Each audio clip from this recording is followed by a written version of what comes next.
विद्यार्थियों, हम लोग भाषा परिवर्तन के कारणों पर चर्चा कर रहे थे और हमने आपको यह बताया था कि भाषा में परिवर्तन होता है, भाषा में विकास होता है तब भी भाषा बदलती है, और भाषा में विकार उत्पन्न होता है, विकृतियाँ उत्पन्न होती है तब भी भाषा बदलती है।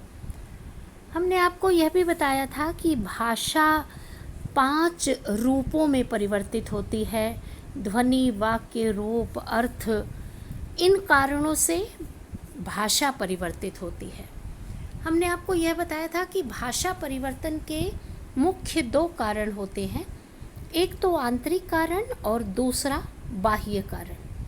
बाह्य कारण बाहरी रूप से भाषा को प्रभावित करते हैं और आंतरिक कारण व्यक्ति के उच्चारण से जुड़े हुए होते हैं, इसलिए वे भाषा के परिवर्तन में अधिक योगदान देते हैं या भाषा को बदलने में भाषा इसी रूप में बदलती है। आज हम आंतरिक कारणों पर आपको समझाएंगे। आंतरिक कारणों के अंतर्गत सबसे पहला बिंदु है बल। बल से तात्पर्य है जिस ध्वनि या अर्थ पर बल दिया जाता है, ध्वनियों या अर्थों को कमज़ोर कर दिया जाता है और ध्वनि और अर्थ के कारण भाषा में परिवर्तन हो जाता है। दूसरा कारण है प्रयत्न लाघव। प्रयत्न लाघव, इसको शॉर्टकट भी कहते हैं, इसे मुख सुख भी कहा जाता है।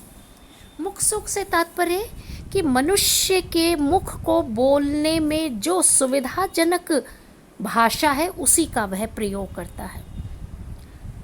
भाषा विज्ञान में से प्रयत्न लाघव कहा जाता है और प्रयत्न लाघव से तात्पर्य यही है कि मनुष्य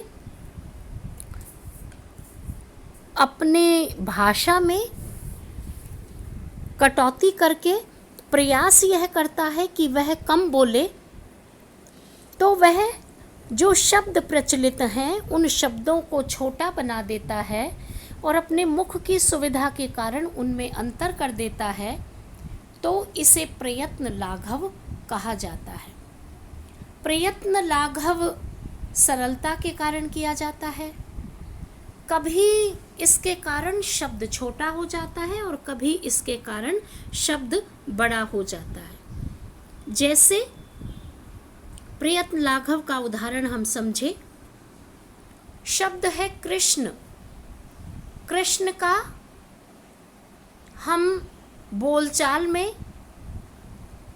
कभी कृष्ण को कन्हैया कह देते हैं, कभी कृष्ण को कहना कह देते हैं, कभी कृष्ण को किशन कह देते हैं, कभी किशन कह देते हैं, कभी गिरधारी, और कृष्ण शब्द को हमने कई रूपों में बोल दिया।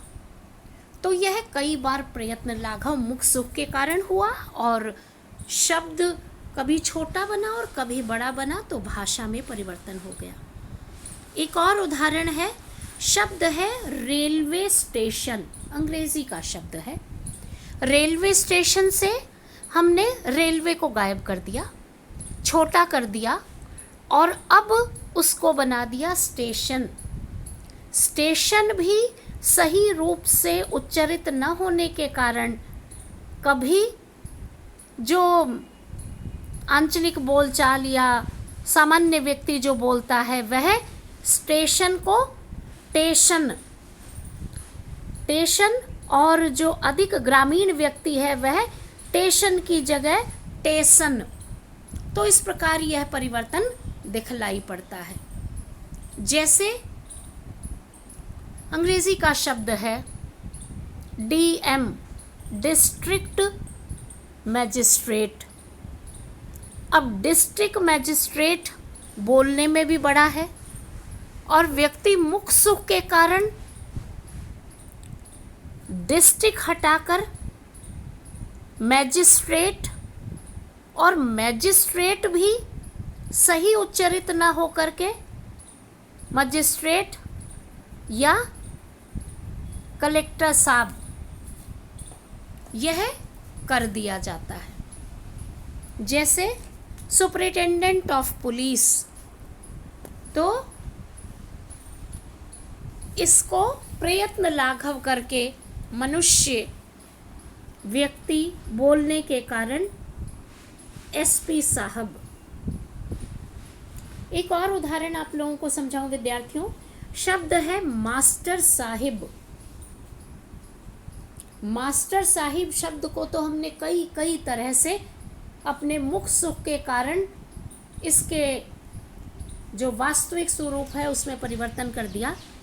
मास्टर साहिब को हमने पहले तो बनाया मास्टर साहब, फिर हमने मास्टर साहब को बनाया मास साहब, मास साहब को बनाया हमने माड साहब, और माड साहब को बोलने में हमने बना दिया माट साहब। तो देखिए मास्टर साहिब किन रूपों में प्रचलित हो गया, तो भाषा में परिवर्तन हो गया।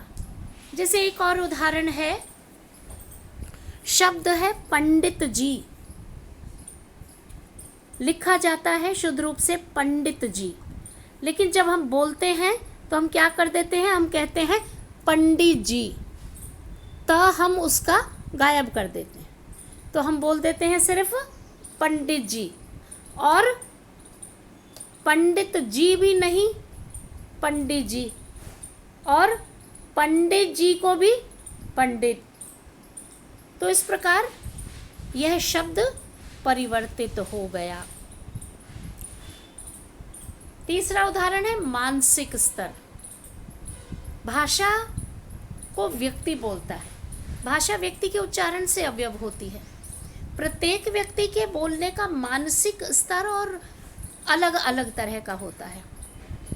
कई व्यक्ति नाक से बोलते हैं, कई व्यक्ति स्पष्ट नहीं बोल पाते, कई व्यक्ति बहुत जोर देकर बोलते हैं, कई मनुष्य बहुत धीरे बोलते हैं। तो इसके कारण भी भाषा में परिवर्तन हो जाता है, क्योंकि जिस व्यक्ति के उच्चारण के अवयव जिस तरह से उच्चरित होते हैं, भाषा उसी से प्रभावित होती है और भाषा में परिवर्तन दिखलाई पड़ता है, भाषा का विकास या विस्तार होता है। अगला उदाहरण है अनुकरण की अपूर्णता। अनुकरण की अपूर्णता को हम आपको समझाएं तो हम ये कह सकते हैं, हमने भाषा की विशेषताओं में बताया था कि भाषा अनुकरण के द्वारा बहुत जल्दी सीखी जाती है। भाषा का अर्जन किया जाता है। एक छोटा बच्चा जब अपने परिवार में बड़े लोगों को बोलते हुए देखता है तो वह अनुकरण के द्वारा ही उन शब्दों को सीख लेता है। लिखित भाषा तो वह बाद में सीखता है, लेकिन बोलने के लिए वह उस अनुकरण को ग्रहण करता चला जाता है। यदि अनुकरण सही दिशा में है तो वह सही शब्दों को सीखेगा, लेकिन यदि अनुकरण सही नहीं है तो वह सही तरह से नहीं सीख पाएगा, और इसके कारण ध्वनि, शब्द, रूप, वाक्य इत्यादि में अंतर हो जाएगा। तो ये मुख्य रूप से आंतरिक कारण है जो भाषा के विकास या भाषा के विकार में उत्पन्न होते हैं। धन्यवाद।